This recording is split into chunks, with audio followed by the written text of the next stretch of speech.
Aquel día, el silencio de la mansión en Bel Air pesaba más que los 17 millones de dólares que mantenía escondidos bajo el colchón y en cuentas que nadie conocía. Estaba sentada en la sala de estar, una estancia tan vasta y fría que mi propia respiración parecía perderse entre los muebles cubiertos por sábanas blancas, como fantasmas de una vida que nunca fue realmente vivida. Miraba hacia el jardín impecable, un césped verde y estéril que no me traía alegría, solo la confirmación de una soledad opulenta. Hacía 5 años que mi hijo, Ricardo, me había dejado en un asilo barato en el este de Los Ángeles, con un beso frío en la frente y la promesa de que era lo mejor para mí. «Eres una carga, mamá, una boca más que alimentar», me dijo al despedirse, sus palabras cortando más profundo que cualquier cuchillo. Y yo le creí. Durante años, me consumí en aquel lugar, oliendo a desinfectante y desesperación, convencida de que mi valor se había agotado junto con el último centavo que logró sacarme. Pero la muerte de mi esposo, un hombre que siempre había visto el alma codiciosa de nuestro hijo, me dejó un secreto, una fortuna que me instruyó mantener oculta hasta que estuviera lista para salvarme. Y entonces, el sonido del timbre resonó por la casa, un ruido tan extraño e invasivo que mi corazón casi se detuvo. Allí estaba él, mi Ricardo, con su sonrisa ensayada y sus calculadores ojos azules, viéndose mayor, más desesperado. Lloró, se arrodilló en el mármol italiano del vestíbulo y suplicó perdón, contando una historia de bancarrota y ruina. Y por un momento, la madre dentro de mí quiso ceder, pero luego lo miré a los ojos, y no vi arrepentimiento. Vi al mismo depredador que me había abandonado. En ese instante, en el silencio de aquella casa vacía que él codiciaba, mientras sus lágrimas falsas manchaban el costoso suelo, tomé mi decisión. Una decisión que no vendría de gritos ni de venganza, sino de una calma que no sabía que poseía. Lo dejaría entrar, escucharía su historia, y por primera vez en mi vida, yo no sería la víctima, yo sería la estratega. Si amas a Jesús y crees que esta historia nos enseñará algo, suscríbete para no perderte los próximos episodios de historias de sanación y sabiduría. Tu suscripción es un acto de fe en tu propia transformación. Te pido que te unas a nuestra comunidad de almas que han pasado por algo similar. Lo conduje a la sala de estar, la misma donde mi difunto esposo, antes de enfermar, solía leer el periódico cada mañana. Ricardo entró con la vacilación de un ladrón y la arrogancia de un heredero, sus fríos ojos azules recorriendo cada centímetro del espacio. Se detuvo en el centro de la alfombra persa, bajo el candelabro de cristal que colgaba como una constelación congelada, y dejó escapar un largo y teatral suspiro. «Dios mío, mamá, pensé que todo esto se había vendido. Pensé que tú...» Se interrumpió, la frase muriendo en sus labios mientras calculaba el valor de cada objeto que veía. Me moví lentamente hacia la cocina, un viejo hábito de servir que se negaba a morir. «¿Quieres un vaso de agua, Ricardo?», pregunté, mi voz sonando frágil en el opresivo silencio. Apenas me oyó. Estaba demasiado ocupado pasando la mano por el respaldo de un sillón Luis XV, todavía cubierto con su plástico protector. «Increíble», murmuró, más para sí mismo que para mí. Cuando regresé con el vaso de agua, mis manos temblando ligeramente, finalmente fijó su mirada en mí. Su sonrisa forzada no llegó. A sus ojos, miró mi vestido sencillo, un estampado floral que había usado por más de 20 años, y negó con la cabeza con una falsa ternura. «Ay, mamá, sentada en un palacio, pero todavía vistes como una campesina. Algunas cosas nunca cambian, ¿verdad?». La humillación fue instantánea, una aguja fina perforando mi pecho. Lo dijo con un tono juguetón, pero era un arma, un sutil recordatorio de mi lugar en su mundo. La vieja tonta, la mujer que no pertenecía a ese lujo, aunque fuera la dueña. No respondí. Solo le extendí el vaso de agua y observé el desprecio mal disimulado en su rostro, sintiendo cómo la armadura alrededor de mi corazón se volvía un poco más gruesa. Ese comentario fue la primera piedra que arrojó. probando la resistencia de la mujer que creía haber roto para siempre. Bebió el agua de un solo trago, colocando el vaso en la mesa de centro con un golpe que resonó en la habitación. Luego, la actuación comenzó de nuevo, más intensa y desesperada que en la puerta principal. Caminaba de un lado a otro, gesticulando con las manos, tejiendo un tapiz de desgracias y autocompasión. Habló de inversiones que salieron mal, culpando a la economía, al gobierno y a socios traicioneros que, según él, le habían robado sus brillantes ideas. Cada palabra fue elegida cuidadosamente para pintarme como su único salvavidas, la figura materna que, por deber sagrado, debía rescatarlo de un mar de injusticias. Lo perdí todo, mamá. El apartamento, el coche, hasta el reloj, que papá me dio. Tuve que venderlo, se lamentó, mirando su muñeca desnuda como si fuera una herida de guerra. Era una mentira descarada. Mi esposo nunca confió en él lo suficiente como para darle algo de valor. En su narrativa, él era el protagonista trágico, y todos los demás, incluyéndome a mí, éramos personajes secundarios en su drama. Se acercó a mí, su voz bajando a un susurro conspirador. Si me hubieras ayudado más en el pasado, tal vez las cosas serían diferentes. Siempre dije que ese negocio inmobiliario era una mina de oro, pero tú y papá nunca creyeron en mí. La audacia de su acusación me dejó sin aliento. Estaba reescribiendo la historia, convirtiéndome de víctima de su explotación financiera en cómplice de su fracaso. Y entonces, usó el arma más cruel de su arsenal.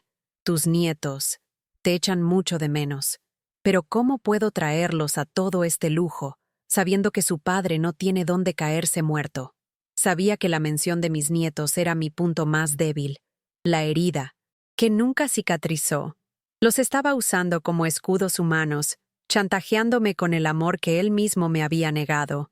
Su paciencia comenzó a agotarse ante mi silencio. La máscara del hijo arrepentido comenzó a resquebrajarse, revelando la fealdad de la codicia debajo.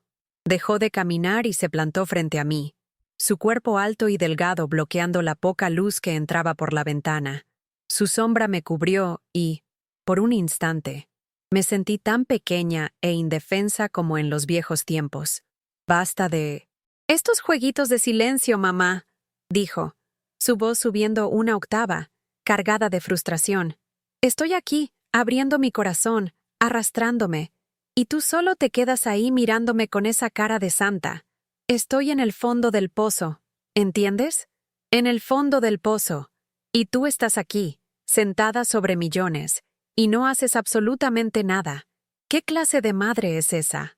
La acusación quedó suspendida en el aire, venenosa y absurda.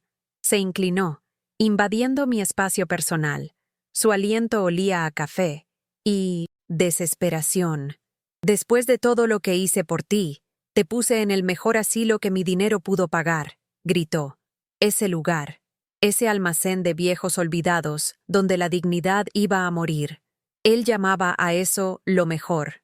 La ira, una emoción que había mantenido dormida durante años, amenazó con desbordarse, pero la contuve. Me tragué el grito que se formó en mi garganta y lo convertí en una calma glacial. Esperé a que terminara su diatriba, a que su pecho subiera y bajara con rabia impotente. Y entonces, por primera vez esa tarde, hablé. Mi voz no más alta que un susurro, pero tan afilada como un trozo de vidrio. Ricardo, comencé, obligándolo a callarse para escucharme. Lo que sabes sobre lo que tengo es solo el polvo sobre los muebles. ¿Y lo que hiciste por mí? Eso lo recordaremos juntos, con todo detalle. Mientras Ricardo me miraba fijamente, confundido por mis palabras, mi mente viajó lejos de esa fría mansión a una pequeña casa en Fresno, donde el olor a tortillas recién hechas y el sonido de su risa llenaban cada habitación. Recordé cómo mis manos, ahora temblorosas y manchadas por la edad, eran firmes y ágiles al coserle la ropa para la escuela o al sostenerlo cuando tenía fiebre. Mi esposo, Roberto, tenía 2 trabajos, uno en la construcción bajo el implacable sol de California y otro como guardia de seguridad por la noche. sus ojos siempre cansados, pero su sonrisa siempre presente cuando se trataba de Ricardo. Nuestro hijo era el centro de nuestro universo. Ahorramos cada centavo, renunciamos a cualquier lujo, comimos frijoles y arroz durante semanas para que él pudiera tener los mejores zapatos, los mejores libros, la mejor educación que nuestro dinero ganado con esfuerzo pudiera comprar. Cuando fue aceptado en la universidad, lloramos de orgullo. Vendimos nuestro viejo coche, un Ford destartalado que Roberto amaba, para ayudar a pagar su matrícula. Para nosotros, no era un sacrificio, era una inversión en el futuro. La certeza de que nuestro hijo volaría más alto de lo que jamás soñamos. Recuerdo una noche en que Roberto llegó a casa con las manos sangrando por el cemento y, al ver una foto de Ricardo con su traje de graduación, dijo: «Valió la pena, Elena. Cada gota de sudor valió la pena por él. Le dimos nuestras vidas, nuestro sudor y nuestros ahorros, creyendo que el amor que plantamos florecería en gratitud y cuidado. Fuimos ingenuos, cegados por un amor que nos impedía ver al hombre en que se estaba convirtiendo. Un hombre que veía nuestros sacrificios no como un regalo, sino como una obligación. La transformación de Ricardo fue sutil al principio. Una erosión lenta y gradual del afecto que una vez mostró. Comenzó en la universidad, cuando las llamadas semanales se convirtieron en mensuales, y luego, solo en días festivos. Empezó a avergonzarse de nosotros, de nuestro acento, de nuestra ropa sencilla, de nuestra modesta casa en un barrio de clase trabajadora. El cambio se consolidó cuando conoció a Amanda, su esposa, una mujer cuya ambición era tan vasta como su desprecio por gente como nosotros. La primera vez que los invité a cenar a nuestra casa, preparé su plato favorito, chile colorado, con el mismo cariño de siempre. Amanda apenas tocó la comida. Recuerdo que miró nuestros platos de cerámica desconchados y dijo, con una sonrisa condescendiente a una amiga que la acompañaba: «Es una comida tan rústica. Tiene su encanto, supongo». Ricardo no dijo una palabra en mi defensa. Solo se rió, un sonido hueco y nervioso, ansioso por complacer a su nueva pareja. Esa fue la primera de muchas humillaciones.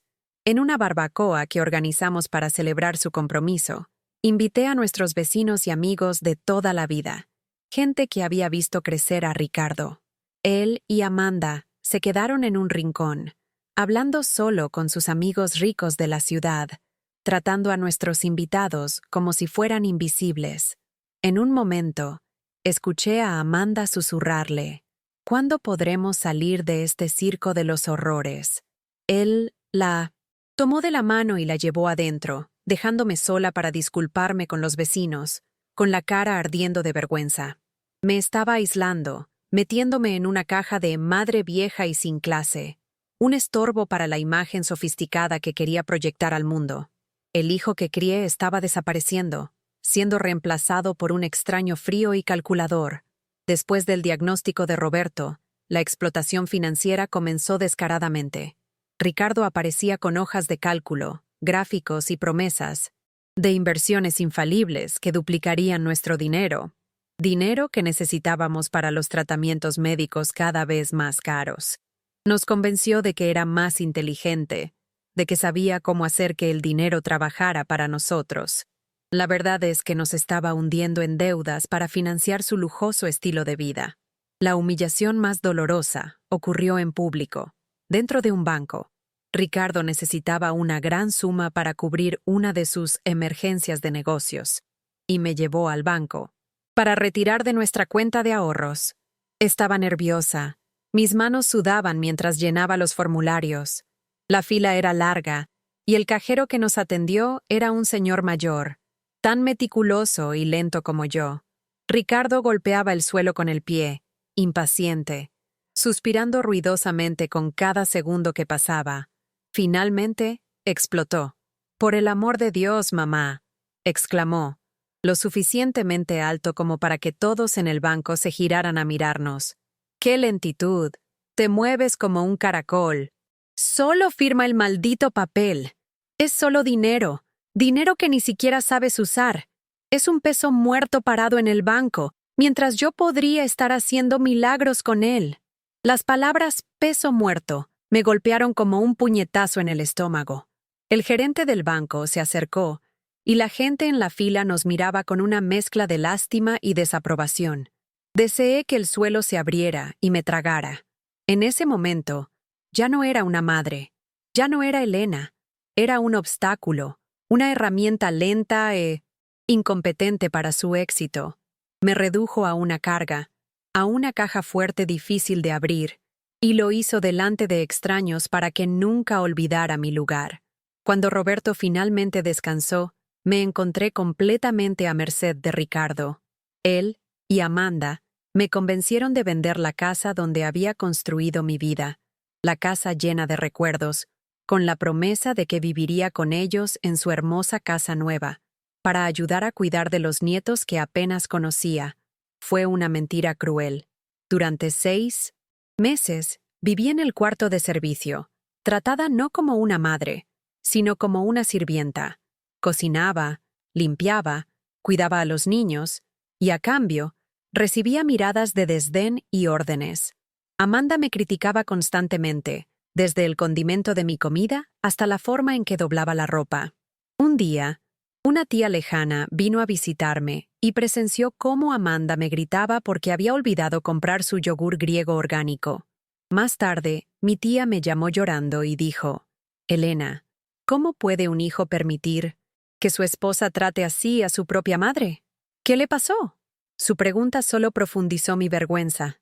El golpe final llegó un martes por la mañana. Ricardo me dijo que íbamos a dar un paseo, un regalo para animarme. Condujo durante más de 1 hora hasta que llegamos a un edificio gris y sin vida. Era el asilo de ancianos Valle Tranquilo. Me dejó en la recepción con una pequeña maleta y dijo las palabras que resuenan en mis pesadillas hasta el día de hoy. Amanda necesita más espacio. ¿Y tú? Estarás mejor aquí, con gente de tu edad. Es lo mejor que puedo hacer. No esperó mi respuesta. Simplemente se dio la vuelta y se fue, dejándome atrás, desechada como un objeto roto, en medio del olor a desinfectante y soledad. Pasé 5 años en ese lugar, un fantasma vagando por pasillos de color beige. La soledad era un dolor físico, una presión constante en el pecho. Traté de luchar contra la burocracia para acceder a la pequeña pensión que Roberto me había dejado, pero los formularios eran confusos y la ayuda, inexistente. Era solo un número más, otra anciana olvidada por el mundo. Fue entonces, en una tarde lluviosa, que recibí una carta. Llevaba el sello de un prestigioso bufete de abogados de Beverly Hills. Mi primer pensamiento fue que Ricardo estaba en problemas de nuevo, que de alguna manera sus acreedores me habían encontrado. Con manos temblorosas, abrí el sobre. Era una invitación a una reunión sobre el testamento final de Roberto Ramírez. No lo entendía. Ricardo me había asegurado que su padre no había dejado nada más que deudas. Fui a la reunión, llevada por una de las pocas enfermeras amables del asilo. El abogado, un hombre serio con gafas de montura dorada, me sentó en una silla de cuero suave y me ofreció un té que no pude beber. Entonces me reveló la verdad. Roberto, desconfiando de las intenciones de Ricardo, había creado un fondo fiduciario secreto, una fortuna de $17 millones, intocable para cualquiera, excepto para mí, y solo 5 años después de su muerte. El abogado me entregó una caja de madera. Dentro, además de los documentos de la cuenta, había una carta y varios diarios de tapa dura. Mis manos temblaban tanto que apenas pude abrir el sobre. La carta era corta, escrita con la letra firme de Roberto, pero fue la primera frase que escribió en su diario, en una página fechada un mes antes de morir, la que hizo que el mundo dejara de girar. Mi queridísima Elena, si estás leyendo esto, es porque nuestro hijo ha demostrado ser el buitre que siempre temí, pero no te he dejado indefensa. En estas páginas está la verdad, y la verdad será tu arma. El aire en la habitación se volvió pesado, cargado con las palabras no dichas y los recuerdos que mi revelación había despertado. Ricardo me miraba con una mezcla de impaciencia y un nerviosismo creciente. como un depredador que de repente se da cuenta de que la presa ya no tiene miedo. En ese momento de silencio, mi mente se llenó no con el miedo que él siempre me había causado, sino con la voz de Roberto, leyendo las páginas de su diario la noche anterior. Había pasado la noche en vela, devorando su caligrafía. Cada palabra una pieza de un rompecabezas que me había negado a ver. Lo había documentado todo. Cada cheque que firmé para Ricardo, cada mentira sobre oportunidades de negocio, cada vez que nuestro hijo nos visitaba solo para pedir dinero. En una página, Roberto escribió: Elena tiene el corazón más puro que conozco. Solo ve al niño que crío, no al hombre codicioso en que se ha convertido. Mi mayor temor es dejarla sola con él. Por eso, debo construirle una fortaleza, una que ni nuestro propio hijo pueda derribar. Esas palabras fueron la llave que liberó décadas de culpa y sumisión. Miré a Ricardo, a su rostro atractivo y su postura arrogante, y por primera vez, no vi a mi hijo, vi a un extraño, un ladrón que no solo robó mi dinero, sino mi paz, mi dignidad y mis años dorados. El dolor del abandono, que antes era una herida abierta, comenzó a cicatrizar, transformándose en una armadura de serenidad. El miedo a morir sola, el fantasma que él usaba para atormentarme, simplemente se disipó. Me di cuenta de que ya había estado sola durante mucho tiempo, incluso cuando él estaba cerca, y la soledad que sentía en su compañía era infinitamente más dolorosa que la paz que encontraba en el silencio de esa casa. Mis hombros, antes encorvados por el peso de la vergüenza, se enderezaron. Ya no necesitaba su amor. Necesitaba honrar el amor de mi esposo. Y para eso, necesitaba salvarme a mí misma. Viendo que su actuación de víctima no estaba funcionando, Ricardo cambió de táctica, pasando de la súplica a la amenaza. El cambio fue aterrador, como ver una máscara de porcelana romperse y revelar la podredumbre debajo. «Estás actuando de forma extraña, mamá», dijo, su voz adquiriendo un tono frío y cortante. «Creo que los años en ese lugar te han afectado la cabeza. Estás senil. Voy a tener que tomar medidas. Llamaré a un médico, a un abogado. Le demostraré a un juez que ya no tienes la capacidad de administrar tus propios bienes. Esta casa, todo esto», gesticuló con desdén, «debería ser mío por derecho. Soy tu único hijo, tu único heredero». Escupió las palabras como si fueran verdades absolutas, el arma final de un tirano que ha perdido el control. Lo dejé hablar, vaciar todo su veneno. Cada amenaza que profería, en lugar de intimidarme, solo confirmaba la sabiduría de la decisión de Roberto. Cuando finalmente se detuvo, jadeando de rabia, respondí. Mi voz no tembló. Salió tranquila, nivelada, cada sílaba pesando una tonelada de verdades aplazadas. «¿Derecho, Ricardo? Hablemos de derechos», comencé, y él retrocedió un paso, sorprendido por mi firmeza. «¿Hablas del derecho de quien me llamó peso muerto delante de todo un banco? ¿O del derecho de quien me abandonó en ese asilo para que me pudriera después de robar el dinero de la venta de mi casa? Háblame del derecho de un hijo que prohibió a sus propios hijos ver a su abuela, usándolos como moneda de cambio para manipularme. ¿Qué derecho es ese, Ricardo? ¿El derecho del buitre a esperar a que la presa muera para poder darse un festín?» Con cada pregunta, veía la conmoción en sus ojos.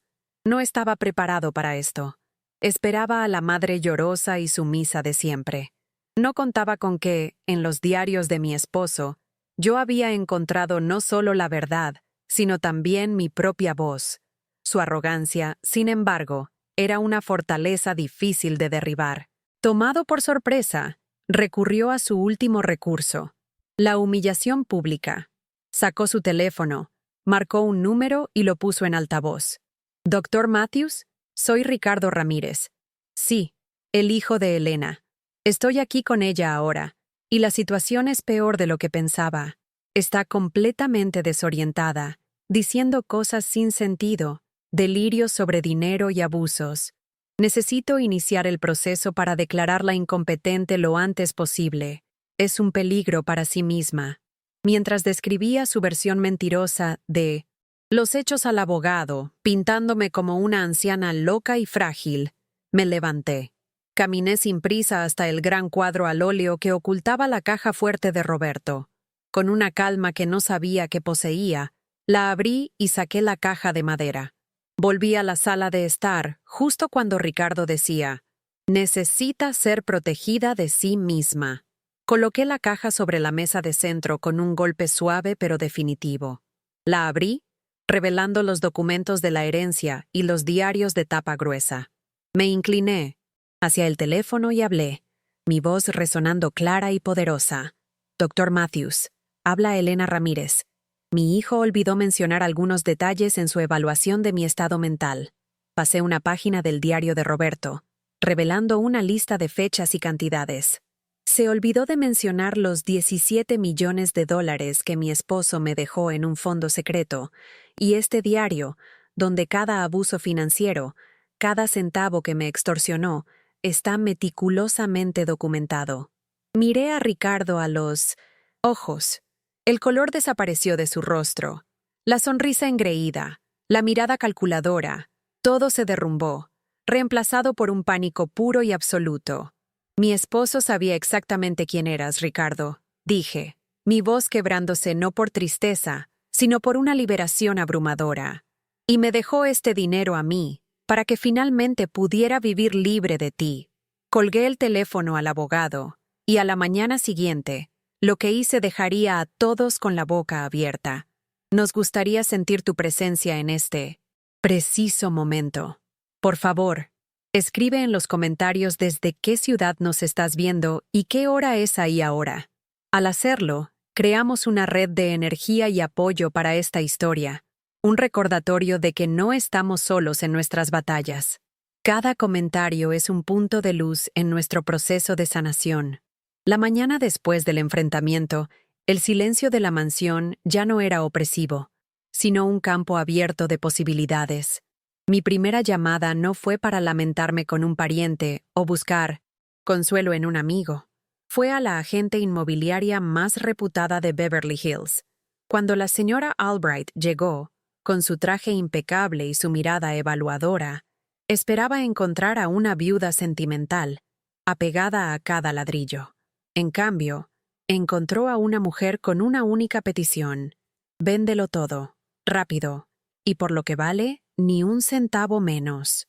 Se sorprendió por mi falta de vacilación, por la forma en que caminaba por las frías habitaciones no con nostalgia, sino con la determinación de un carcelero firmando sus propios papeles de liberación. No quería nada de esa casa. Dejé atrás los muebles caros, las alfombras persas, las obras de arte sin alma. Empaqué solo una pequeña caja, fotos de mi boda con Roberto, sus diarios, el primer par de zapatos de Ricardo y un viejo libro de recetas con las notas de mi madre. Eran las únicas cosas de valor real en medio de toda esa riqueza vacía. Firmé los papeles que sellaron la venta en tiempo récord y, con el mismo bolígrafo, firmé el contrato de alquiler de un pequeño apartamento en Santa Mónica, un lugar con un balcón soleado y el sonido de las gaviotas a lo lejos. El día que salí de esa prisión dorada por última vez, no miré hacia atrás. No estaba dejando un hogar. Estaba abandonando un mausoleo. Estaba finalmente, después de 74 años, empezando a vivir. No busqué venganza contra Ricardo. La vida, con su cruel ironía, se encargó de eso. La primera medida que tomé fue cambiar mi número de teléfono e instruir a mi abogado para que fuera el único puente entre mi hijo y yo. Sus intentos de contactarme fueron desesperados al principio. Dejó docenas de mensajes de voz, alternando entre súplicas llorosas y amenazas furiosas. Intentó impugnar la venta de la casa. Intentó reabrir el testamento de Roberto. Pero cada puerta que forzaba era bloqueada por la fortaleza legal que mi esposo había construido a mi alrededor. Sin mi dinero para sostener su fachada, su castillo de naipes se derrumbó con una velocidad impresionante. Las noticias me llegaban a través de ecos lejanos. Un comentario del abogado sobre sus acreedores, una nota en un periódico local sobre la quiebra de su empresa de inversiones. Perdió el apartamento alquilado, el coche de lujo, Los amigos interesados que solo estaban a su lado por la apariencia de riqueza. Él, que me había llamado peso muerto, se convirtió en el verdadero peso muerto, un hombre de casi 50 años sin posesiones, sin credibilidad y sin el amor de la única persona que una vez se lo dio todo. No sentí alegría al saber de su caída. Sentí una profunda tristeza por el niño que fue y por el hombre en el que eligió convertirse. La justicia no llegó con un estruendo, sino con el silencio ensordecedor de sus propias consecuencias. No solo perdió el dinero, perdió el pasado, el presente y cualquier derecho a un futuro a mi lado. Con la fortuna que Roberto me dejó, podría haber viajado por el mundo, comprado yates, vivido en el más alto lujo. Pero lo que más deseaba no se podía comprar: un propósito. Por eso, utilicé una parte significativa de ese dinero para crear algo que habría enorgullecido a mi esposo: la Fundación Ramírez. El objetivo era simple y directo: ofrecer apoyo legal, vivienda segura y, sobre todo, dignidad a los ancianos abandonados o explotados por sus propias familias. La oficina de la fundación no estaba en un rascacielos de cristal, sino en un edificio modesto con las puertas siempre abiertas. Mi primer caso fue el de un señor llamado Arthur, un carpintero jubilado cuyos hijos lo metieron en un asilo para poder vender su taller. Al ver el desamparo en sus ojos, me vi a mí misma. Luché por él con los mejores abogados, y cuando ganamos y le devolvimos las llaves de su vida, la gratitud en su rostro me dio una riqueza que 17 millones de dólares jamás podrían comprar. Mi vida cambió. Cambié la soledad opulenta por tardes de conversación en el centro comunitario. Cambié el silencio por las risas de nuevos amigos y el vacío por una agenda llena de reuniones para ayudar a otras personas. Construí una nueva familia, no de sangre, sino de almas que, como yo, habían aprendido el valor de la resiliencia. Hoy no tengo una mansión, pero tengo respeto. Y eso, nadie me lo quita nunca más.